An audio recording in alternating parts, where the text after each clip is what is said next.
के गुरु वचन में बहुत गहरा राज है। क्यों कि गुरु वचन जो संभाल के रखेंगे तो वो सारी चीजें अच्छा हमें पता चल जाएगी, लेकिन गुरु वचन जो है उसको संभाल नहीं पाएंगे तो हमारा पटड़ी रेल से उतर सकती है। इसीलिए महेश महाराज ने कहा कि जो सत्संग कर रहे हैं, जो अच्छा काम कर रहे हैं, धर्म पालन कर रहे हैं, संसार के लिए और समाज के लिए कुछ अच्छा काम कर रहे हैं, तो ये फालतू जाने वाला नहीं है। ऐसा कहना पड़ा है कि महेश महाराज का, क्योंकि दीपक जलता है, महेश महाराज का कहना है, दीपक जलता है तो रोशन जरूर करता है, ये फालतू जलता नहीं है, और वो रोशन करता है और उजाला करता है। ऐसा गुरु करेंगे तो हमारा जीवन में भी अच्छाई आएगी, हम हमारा जीवन में भी अच्छाई को जान पाएंगे और बुराई क्या चीज है और अच्छाई क्या चीज है इसको पहचान पाएंगे। इसीलिए हम ये चीजें करना जरूरी है। महेश महाराज का कहना है कि बीज बोते हैं तो वो फालतू नहीं रहता है, उसका अंकुर निकलता है, और कर्म करते हैं तो वो कर्म फालतू नहीं जाता है, उसको भुगतना भी पड़ता है, और वही कर्म हमारे को अच्छाई काम आता है। क्योंकि जो अच्छा कर्म करेंगे वो अच्छा काम आएंगे, जो बुरा कर्म करेंगे तो भुगतना पड़ेगा। ऐसा महेश महाराज ने कहना है कि लक्ष्मण रेखा अगर सच्ची हो तो रावण कभी नहीं आ सकता है, लक्ष्मण रेखा अगर कमजोर हो सकती है तो रावण हमारे पास आ सकता है। ये महेश महाराज ने बहुत बढ़िया भजन में सबको बताया है, और ऐसा भजन बताया है कि इस भजन के द्वारा हमें पूरी सत्संग को समझ पाएंगे, क्योंकि वह भजन बहुत गहरा है और इस भजन के समझने में बहुत बड़ा गहरा राज है। इसीलिए भजन को बहुत स्वागत करता हूं मैं कि इस भजन में बहुत अच्छी बात है, क्योंकि वो हमारे पास जो बुराई क्यों आती है कि हमारे पास कमजोर होता है, हमारा विश्वास कमजोर पड़ जाता है, हमारा विचार जो गुरु प्रति कमजोर पड़ जाता है, धर्म प्रति कमजोर पड़ जाता है, तब जाके हमारा शरीर में अगर बुराई घुस सकती है, लेकिन हमारा विचार मजबूत रहेगा तो ये बुराई कभी हमारे पास नहीं आएगी। ऐसा महेश का कहना है कि लक्ष्मण रेखा अगर सच्ची होगा तो रावण नहीं आ सकता है।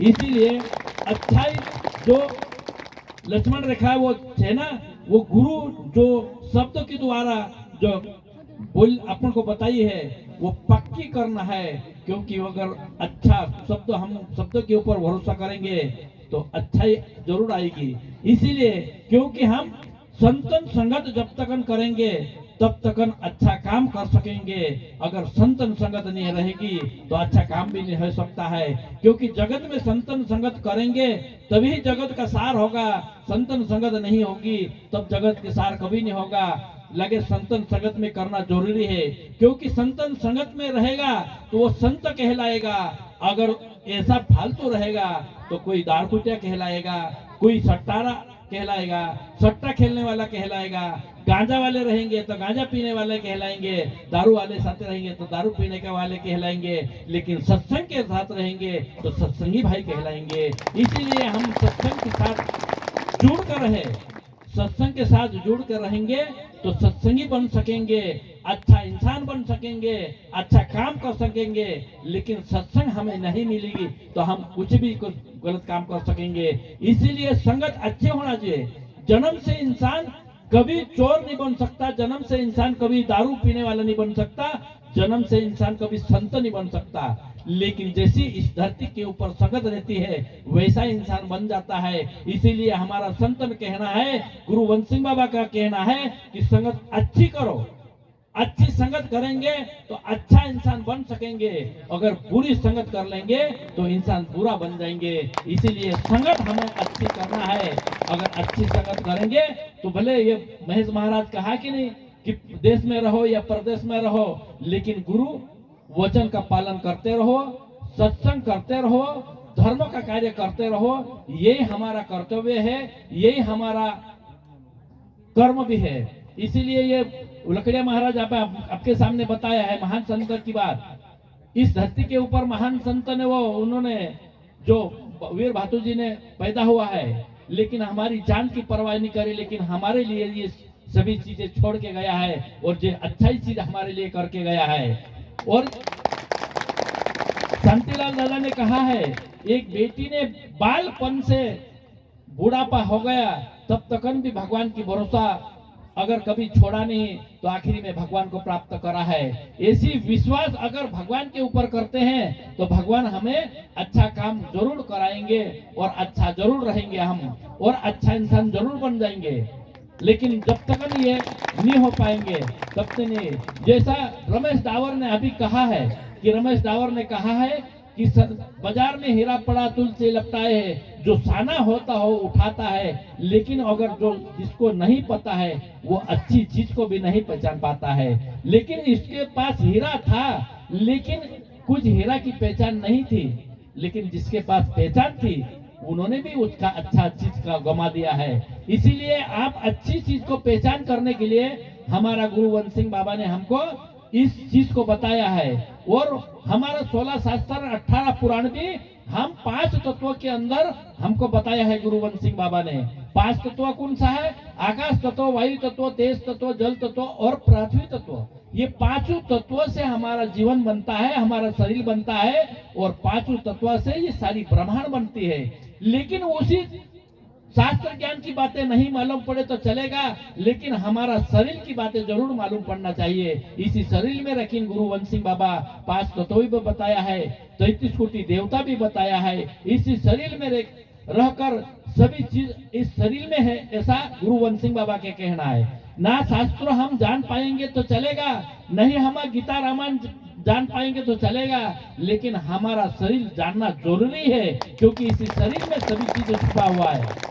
इसी शरीर में रखी सब चीज ज्ञान जितना है, 16 शास्त्र 18 पुराण का ज्ञान भी इसी शरीर में है। इसीलिए इसी शरीर में भगवान भी है, इसी शरीर में देवता भी है, इसी शरीर में सब कुछ है। इसीलिए इसी शरीर में 10 प्रकार की वायु बताई है, प्राण अपान अंदान समान व्यान, यानी 25 प्राकृति में बताई है। इसमें शरीर में रखी 10 प्रकार की वायु बताई है, 25 प्राकृति में उसको सभी 25 चीजें बताई है, और इसी में 3 गुण और 25 प्राकृति बताई है। अंत कारण भी इसी में बताया है, चीज भी इसी में बताया है, मन भी इसी में बताया है, और अहंकार भी इसी में बताया है, और इसमें काम भी इसमें बताया है, क्रोध भी इसमें बताया है, लोभ और लालच भी इसमें बताया है। लेकिन इसे हमें किस हिसाब से देखना चाहिए, इसे किस हिसाब से वापर करना चाहिए, ये गुरु वंश सिंह बाबा हमें तत्व ज्ञान के द्वारा समझाया है। इसीलिए तत्व ज्ञान को समझना जरूरी है। लेकिन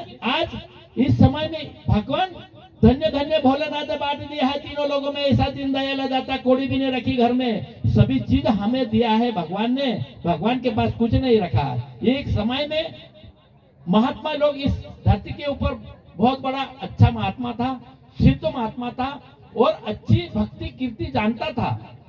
भगवान भक्तों के वश में होता है।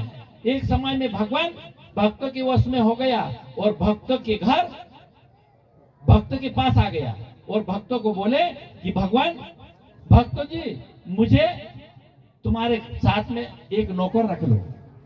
तो भगवान ने कहा कि मैं तो खुद ही नौकर हूँ, तो मैं दूसरे को नौकर कैसे रख सकता हूँ?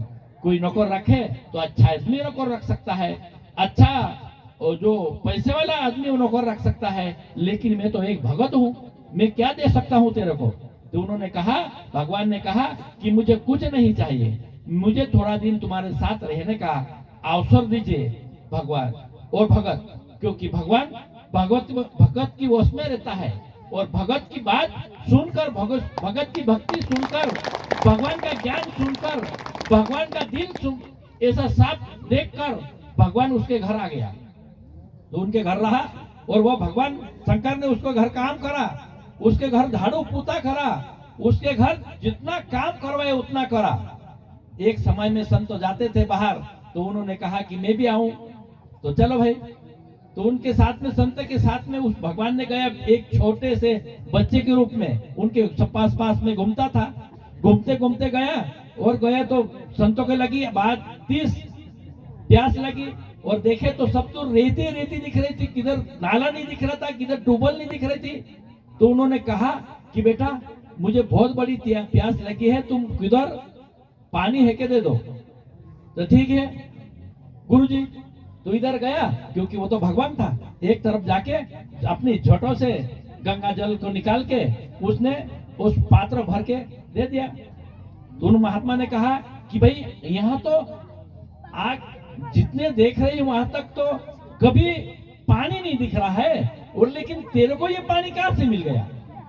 संतों को शंका हो गई, क्योंकि इतने रेती रेती दिख रही।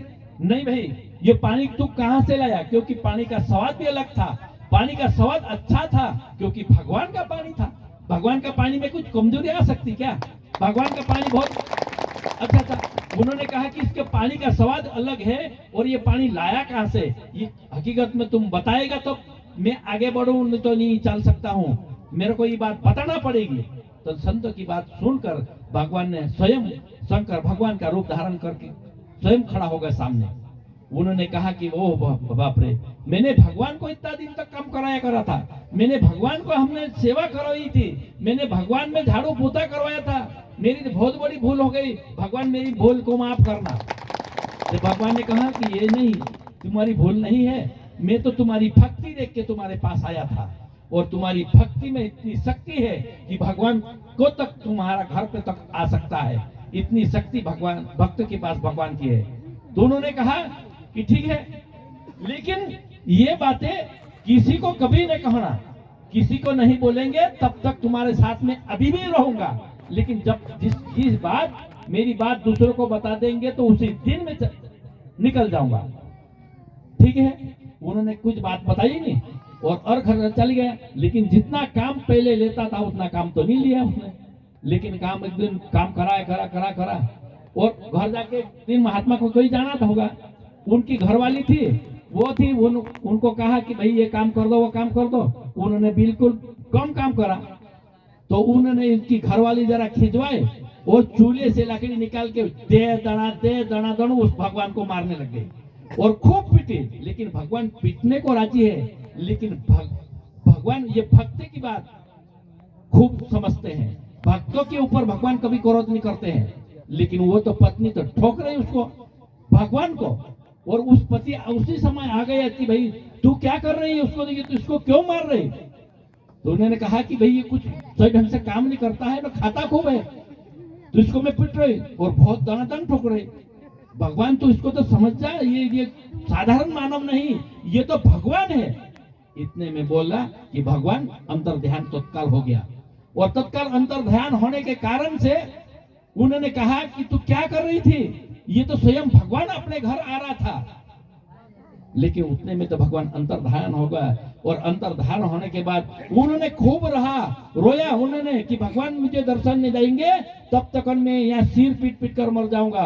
तो उन्होंने भगवान वापस दर्शन देके उसको शिवलिंग के रूप में उसको पकड़ा दिया कि तू आज तेरे रूप में शिवलिंग के रूप में तुम्हारे पास रहेंगे, और तुम शिवलिंग के रूप में तुम पूजा करोगे। उसी दिन से शिवलिंग के रूप में पूजा करी, और वही भगवान नामन वो आदमी आज भी किसी के घर में भी रह सकता है और किसी के घर में भी जा सकता है, किसी में घर में भी काम कर सकता है। आज तुम यहाँ पे इस गुजरात गांव में रखी, तुम कुछ काम करने के लिए आए हैं, गुजरात वालों ने भी तुमसे अच्छा काम लिया है, अच्छा काम कराया है, लेकिन अच्छा संत बन के काम करेंगे तो हमारा उद्धार होगा, हमारा भी उद्धार होगा। हम जिस मालिक के घर काम कर रहे हैं उस मालिक को भी अच्छा काम कर देंगे। लेकिन जो अच्छा बनकर रहेगा, संत बनकर रहेगा, तो उसको अच्छा काम मिलेगा। कोई समय में भगवान बनकर भी अपने पास काम करने वाले आते हैं, और कोई आदमी भगवान कहाँ नहीं मिलता है वो भी मिल सकता है। इसीलिए लेकिन भक्ति को अगर कमजोर नहीं करेंगे तो भगवान जरूर मिल जाएंगे, लेकिन भक्ति हमारे पास न रहेगी तो भगवान हमको कभी नहीं मिल सकता है। इसीलिए आज गुजरात गांव में आकर तुम भक्ति कर रहे हैं, भगवान का नाम ले रहे हैं और इतना बड़ा कार्यक्रम कर रहे हैं, और हमारा पेट पालते हुए भी इस कार्यक्रम करे, उस कार्यक्रम करने वाले सहयोग लोग भी हैं, वो भी बहुत बहुत बधाई के पात्र है।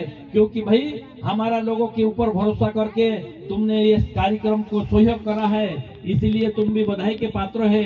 इसीलिए संत की जो आशीर्वाद है, संत का जो आशीर्वाद है गुरुवंश सिंह बाबा, ये गुरुवंश सिंह बाबा के आशीर्वाद तुमके ऊपर सबको ऊपर बनता रहे और तुम इस धर्म का कार्य करता रहो। इसीलिए हम हमारा जीवन अच्छा बनाने के लिए हम अच्छा काम करना जरूरी है, लेकिन कुछ चीज अच्छा जानना भी जरूरी है, समझना भी जरूरी है, क्योंकि समझेंगे तो जानेंगे कहां से।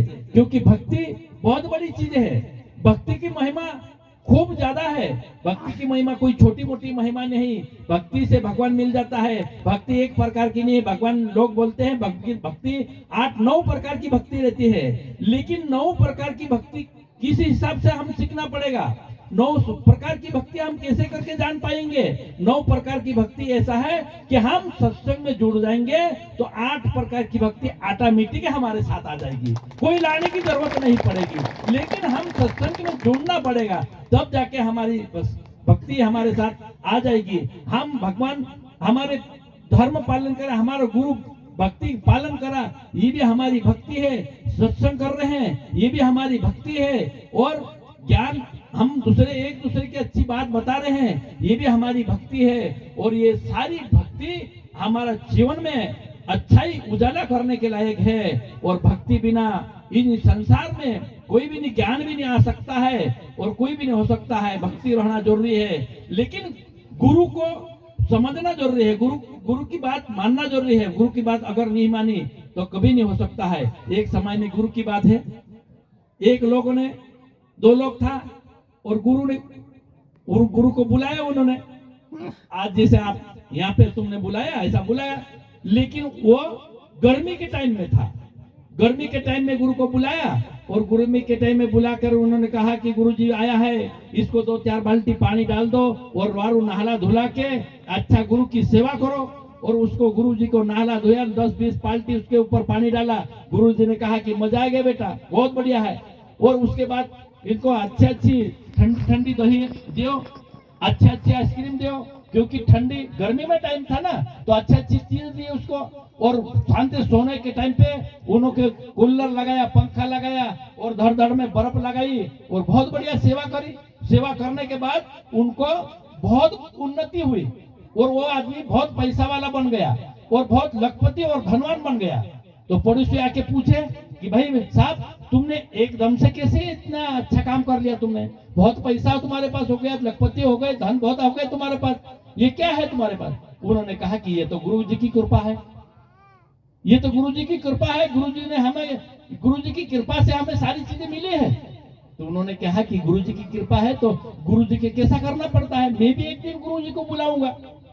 तो उन्होंने भी कहा कि है ठीक बात है, क्योंकि गुरु जी आए तो इसको नहाना धोने का अच्छा पानी लगाना और उसके ऊपर सेवा करना, अच्छी ठंडी चीज। हमने तो उसको गुरु आते ही इसको 10-20 बाल्टी पानी लेके नहलाया और अच्छी ठंडी चीज को खाने की मिली और सोने के टाइम पे अच्छे कूलर पंखा लगा के अच्छा बर्फ लगा के उसको सुलाया। तो उन्होंने कहा कि भाई मैं भी ऐसी सेवा करूंगा यार, मैं भी एक दिन गुरु को बुलाता हूँ। और उन्होंने बुलाया आजकल जैसे जनवरी महीने में ठंड के टाइम में, और ठंड के टाइम में बुलाया तो उन्होंने भी, गुरुजी आया 10-20 बाल्टी पानी डाली और गुरुजी ने कहा कि बेटा तू क्या कर रहा है, मेरे को तो ठंड लग रही, इतना पानी क्यों डाल रहा है। तो उन्होंने कहा कि मैं छोड़ूंगा नहीं, मैं तो सेवा करूंगा गुरुजी, मैं तो खूब सेवा करूंगा। गुरु नहीं माना तो भी पकड़ के ले जाके उसको पानी डाला खूब जबर, और पानी डालने के बाद उसको जैसा ऐसा कपता आया और फिर बाद में कहा कि अच्छी ठंडी आइसक्रीम लाओ गुरुजी के लिए। और वो तो ठंड के टाइम में ठंडी चीज क्या खाएंगे, लेकिन वो उसने कहा है वैसा कर रहा है ये। लेकिन उस समय वो गुरु गर्मी के टाइम पे आया था, नहीं इसका गुरु ठंड के टाइम में आया है। लेकिन उसको ने फिर बाद में उन्होंने कहा कि नहीं गुरुजी, यहाँ तो लाइन कम मिलती है, बाहर सोना पड़ेगा, अच्छा कूलर पंखा लगाया, बर्फ लगाई। अरे क्या कर रहा है, बर्फ लगाने की क्या जरूरत है, अभी तो ये ठंड के टाइम में है। लेकिन नहीं, मैं तो कभी मानूंगी नहीं, तुमको तो मैं सेवा करके रहूंगा। उसने करके रहा करके सेवा करने के लिए सब चीज और कूलर पंखा लगाया और फिर गुरु जी के आशीर्वाद प्राप्त करने के लिए उसने कहा कि रात भर के कूलर पंखा ना, आज का टाइम क्या गुरु जी क्या कर सकता है, वो तो वही निकल गया। क्योंकि वो देखी दिखाई बात करते हैं, किस हिसाब से हम करना है, वो गर्मी में क्या करना पड़ता है ना, इसकी ठंड के टाइम में क्या करना पड़ता है वो नहीं समझ पाता है। लेकिन लोग ने करा है तो मैं भी करूंगा, लोग ने उन्नति गुरु करके करा है तो मैं भी उन्नति करूंगा। लेकिन उन्नति नहीं होगी ऐसा नहीं है, हम अच्छा काम करेंगे तो जरूर उन्नति होंगे। इसीलिए अच्छा काम करो, अच्छी भक्ति करो, अच्छा इस गांव में अच्छा काम करो, और चाहे हम कितना भी हो लेकिन हमारी ईमानदारी, हमारी भगवान की भक्ति ये कभी खराब नहीं होना चाहिए। इस गांव में अपन आए हैं तो इस गांव में भी हम पूरा काम करके जाएंगे और पूरा काम करके हमारा जीवन हम सफल बनाएंगे। हम झूठ नहीं बोलेंगे, हम किसी को गलत काम नहीं करेंगे, हम लुच्चाई लफांगे नहीं करेंगे, हम ईमानदारी काम करके हमारा जीवन पालन करेंगे और हमारा जीवन को सफल बनाएंगे। और जी जब तक ये कहा है महाराज ने कि भाई हमारा जीवन में जैसा कर्म करे वैसा भरना पड़ता है, तो हम कर्म अच्छा करेंगे तो चाहे तो हम गरीब तो लोग जरूर है लेकिन कुछ गलत नहीं है, गरीब जरूर है। आज उन्नति नहीं होगी लेकिन काल जरूर उन्नति होगी। आज भगवान के घर देर है लेकिन अंधेर कभी नहीं होगी। इसीलिए भगवान की भक्ति करते रहो, भगवान को मानते रहो, धर्म का कार्य करते रहो और हमारा जीवन पालन करते रहो। इस कारण से इस सत्संग में जो कार्यक्रम करने वाले महेश महाराज और उनके साथी भाई, उनके